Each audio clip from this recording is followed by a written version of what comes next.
Welcome to A Year of War and Peace. I'm your host, Brian E. Denton. A Year of War and Peace is a daily, year-long, chapter-by-chapter reading of and meditation on Leo Tolstoy's epic novel, War and Peace. In these videos and podcasts, you'll be treated to a free reading of one chapter per day of the novel, plus a reflective essay I've written individually tailored to that day's chapter. These readings are offered for free, though if you'd like to support me, you can do so in one of three ways. First, you could purchase my ebook, A Year of War and Peace. It features the entire novel, plus all of my reflective essays, and it's only $2.99 on Amazon.com. You could also become a patron at patreon.com/BrianEDenton.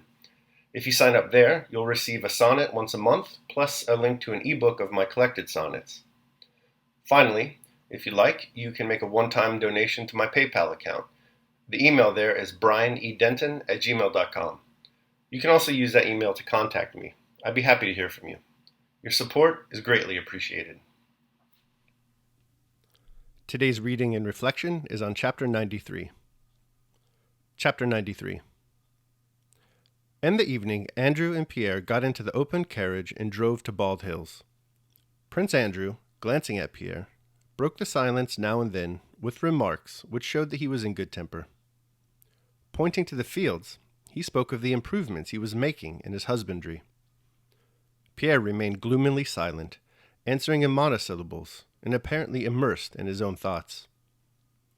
He was thinking that Prince Andrew was unhappy, had gone astray, did not see the true light, and that he, Pierre, ought to aid, enlighten, and raise him. But as soon as he thought of what he should say, he felt that Prince Andrew, with one word, one argument, would upset all his teaching, and he shrank from beginning, afraid of exposing to possible ridicule what to him was precious and sacred. "No, but why do you think so?" Pierre suddenly began, lowering his head and looking like a bull about to charge. "Why do you think so? You should not think so." "Think? About what?" asked Prince Andrew with surprise. "About life, about man's destiny. It can't be so. I myself thought like that, and do you know what saved me? Freemasonry. No, don't smile. Freemasonry is not a religious ceremonial sect as I thought it was. Freemasonry is the best expression of the best, the eternal aspects of humanity." And he began to explain Freemasonry as he understood it to Prince Andrew. He said that Freemasonry is the teaching of Christianity freed from the bonds of state and church, a teaching of equality, brotherhood, and love. "Only our brotherhood has the real meaning of life. All the rest is a dream," said Pierre. "Understand, my dear fellow, that outside this union all is filled with deceit and falsehood, and I agree with you that nothing is left for an intelligent and good man but to live out his life, like you, merely trying not to do harm to others. But make our fundamental convictions your own, join our brotherhood, give yourself up to us, let yourself be guided, and you will at once feel yourself, as I have felt myself, a part of that vast invisible chain, the beginning of which is hidden in heaven," said Pierre. Prince Andrew, looking straight in front of him, listened in silence to Pierre's words. More than once, when the noise of the wheels prevented his catching what Pierre said, he asked him to repeat it. And by the peculiar glow that came into Prince Andrew's eyes, and by his silence, Pierre saw that his words were not in vain, and that Prince Andrew would not interrupt him or laugh at him when he said what he had to say. They reached a river that had overflowed its banks, and which they had to cross by ferry.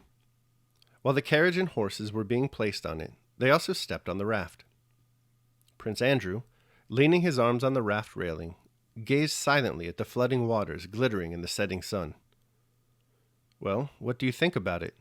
Pierre asked. "Why are you silent?" "What do I think about it? I'm listening to you. It's all very well. You say, join our brotherhood, and we will show you the aim of life, the destiny of man, and the laws which govern the world. But who are we? Men. How is it you know everything? Why do I alone not see what you see? You see a reign of goodness and truth on earth, but I don't see it." Pierre interrupted him. "Do you believe in a future life?" he asked. "A future life?" Prince Andrew repeated, but Pierre, giving no time to reply, took the repetition for a denial, the more readily as he knew Prince Andrew's former atheistic convictions. You say you can't see a reign of goodness and truth on earth. Nor could I. And it cannot be seen if one looks on our life here as the end of everything. On earth, here on this earth, Pierre pointed to the fields, there is no truth. All is false and evil. But in the universe, and the whole universe, there is a kingdom of truth. And we who are now the children of earth are, eternally, children of the whole universe. Don't I feel in my soul that I am part of this vast harmonious whole? Don't I feel that I form one link, one step, between the lower and higher beings in this vast harmonious multitude of beings in whom the deity, the supreme power if you prefer the term, is manifest?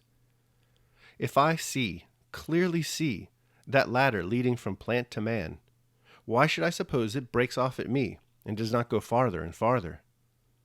I feel that I cannot vanish, since nothing vanishes in this world, but that I shall always exist and always have existed. I feel that beyond me and above me there are spirits, and that in this world there is truth. Yes, that is Herder's theory, said Prince Andrew. But it is not that which can convince me, dear friend. Life and death are what convince. What convinces is when one sees a being dear to one, bound up with one's own life, before whom one was to blame and had hoped to make it right. Prince Andrew's voice trembled, and he turned away. And suddenly, that being is seized with pain and suffers and ceases to exist. Why? It cannot be that there is no answer, and I believe there is. That's what convinces. That is what has convinced me, said Prince Andrew. Yes, of course. Isn't that what I'm saying? No. All I say is that it is not argument that convinces me of the necessity of a future life, but this. When you go hand in hand with someone, and all at once that person vanishes, there, into nowhere, and you yourself are left facing that abyss and look in, and I have looked in. Well, that's it then. You know that there is a there, that there is a someone, there is a future life. That someone is God. Prince Andrew did not reply. The carriage and horses had long since been taken off onto the farther bank and reharnessed. The sun had sunk half below the horizon, and an evening frost was starring the puddles near the ferry. But Pierre and Andrew, to the astonishment of the footmen, coachmen, and ferrymen, still stood on the raft and talked. If there is a God in future life, there is truth and good, and man's highest happiness consists in striving to attain them. We must live, we must love, and we must believe that we live not only today on this scrap of earth, but have lived and shall live forever there in the whole, said Pierre, as he pointed to the sky. Prince Andrew stood leaning on the railing of the raft listening to Pierre, and he gazed with his eyes fixed on the red reflection of the sun gleaming on the blue waters. There was perfect stillness. Pierre became silent. The raft had long since stopped, and only the waves of the current beat softly against it below. Prince Andrew felt as if the sound of the waves kept up a refrain to Pierre's words, whispering, "It is true. Believe it." He sighed, and glanced with a radiant, childlike, tender look at Pierre's face, flushed and rapturous, but yet shy before his superior friend. "Yes, if only it were so," said Prince Andrew. "However, it is time to get on," he added, and stepping off the raft, he looked up at the sky to which Pierre had pointed, and for the first time since Austerlitz saw that high, everlasting sky he had seen while lying on that battlefield. And something that had long been slumbering, something that was best within him, suddenly awoke, joyful and youthful in his soul. It vanished as soon as he returned to the customary conditions of his life, but he knew that this feeling which he did not know how to develop existed within him. His meeting with Pierre formed an epoch in Prince Andrew's life. Though outwardly he continued to live in the same old way, inwardly he began a new life. All right, that concludes my reading of chapter 93. I will now proceed to my reflection on the same. A Year of War and Peace, Day 93. Pals. If bad company leads us to the gallows, as Machiavelli has it in the Mandrake route, where does good company lead us? Good company leads Pierre and Prince Andrew to a raft on a river crossing where they continue their philosophical discussion initiated in yesterday's reading. Today, Pierre attempts to save his friend from despair with uplifting talk of the brotherhood of man, equality, love, and the certainty of an afterlife. He discourses on the kingdom of truth and how he feels connected entirely to that vast, harmonious whole. All of this, at least for Pierre, indicates beyond a doubt that there is life after death. Prince Andrew isn't so sure. He just doesn't really feel connected to anything except for life and death.